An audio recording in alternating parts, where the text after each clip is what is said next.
yang terhormat Pak Dirdik, juga tim penyidik dari Gedung Bundar, serta rekan-rekan media yang saya hormati. Pada kesempatan malam ini ingin kami sampaikan bahwa sebagaimana kita ketahui bahwa tim penyidik Kejaksaan Agung pada bulan Oktober 2025 telah menaikkan perkara Petral ke penyidikan, bahwa dalam perkembangannya tim penyidik telah melakukan serangkaian tindakan penyidikan yang dilakukan secara mendalam, profesional, akuntabel, dengan tetap menjunjung prinsip kehati-hatian dan asas praduga tak bersalah. Dan dari pengumpulan alat-alat bukti yang ada, baik itu keterangan para saksi, alat bukti baik dokumen dan elektronik, serta ahli, maka pada malam ini tanggal 9 April 2026 telah menetapkan 7 tersangka. Bagaimana posisi perkaranya seperti apa? Di depan kita sudah ada Pak Dirdik. Waktu dan tempat kami persilakan. Terima kasih semuanya. Jadi pada hari ini, Kamis, tanggal 9 April 2026, tim penyidik dari Kejaksaan Agung bidang tindak pidana khusus telah menetapkan 7 orang tersangka dalam perkara dugaan pengadaan minyak mentah dan produk kilang pada Petral tahun 2008 sampai dengan tahun 2015. Sedangkan kasus posisinya secara singkat adalah sebagai berikut. Bahwa pada periode 2008 sampai dengan tahun 2015 itu terdapat pengadaan minyak mentah dan produk kilang.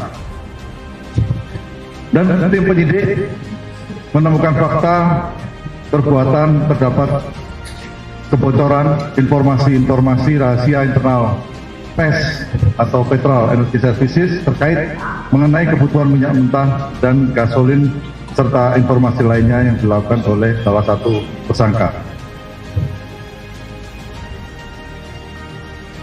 Kemudian salah satu tersangka lainnya yaitu Saudara MRC sebagai BO dari beberapa perusahaan bersama dengan tersangka IRW melalui beberapa perusahaan miliknya atau perusahaan-perusahaan terafiliasi dengannya telah mempengaruhi proses pengadaan atau tender minyak mentah, produk kilang, dan pengangkutan.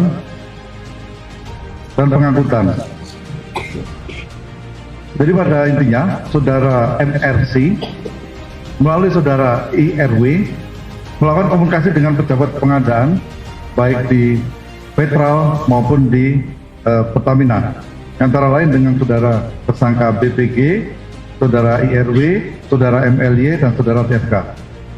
Komunikasi tersebut baik berupa pengkondisian tender, informasi nilai HPS, sehingga ada markup atau kemahalan harga karena pengadaan tersebut menjadi tidak kompetitif.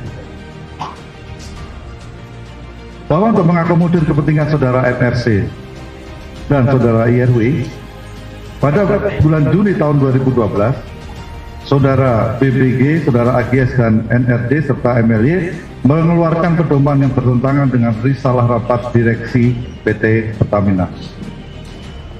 Setelah tender dilakukan sedemikian rupa, kemudian tes yang dibantu oleh perusahaan GR melakukan penandatangan MOU terkait pemasukan produk kilang untuk tahun 2012 sampai tahun 2014.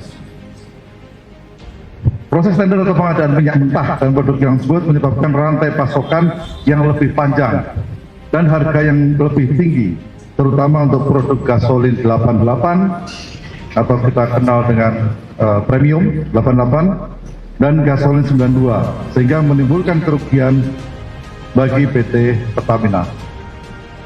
bahwa dalam perkara ini tim penyidik telah menetapkan 7 orang tersangka sebagai berikut.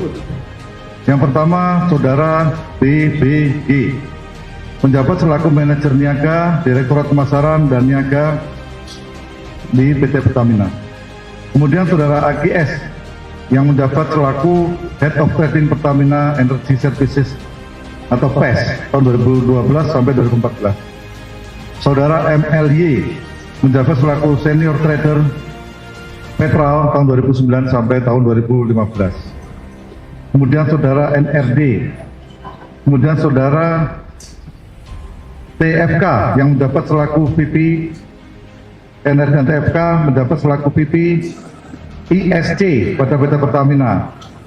Kemudian saudara MRC yaitu BO dari beberapa perusahaan yang mengikuti tender tersebut, dan saudara IRW atau direktur dari perusahaan-perusahaan milik MRC tersebut.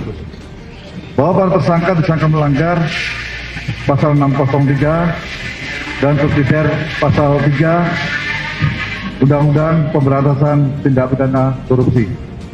Bahwa terhadap 5 tersangka dilakukan penahanan rutan selama 20 hari ke depan. Sedangkan untuk salah satu tersangka atas nama BBG, berdasarkan hasil pemeriksaan kesehatan, maka terhadap yang bersangkutan dilakukan penahanan kota. Kemudian terhadap salah satu tersangka yaitu MRC, ini memang sudah menjadi DPO bagi kejaksaan. Sedangkan untuk besarnya kerugian keuangan negara, saat ini sedang kami lakukan perhitungan bersama dengan rekan BPKP.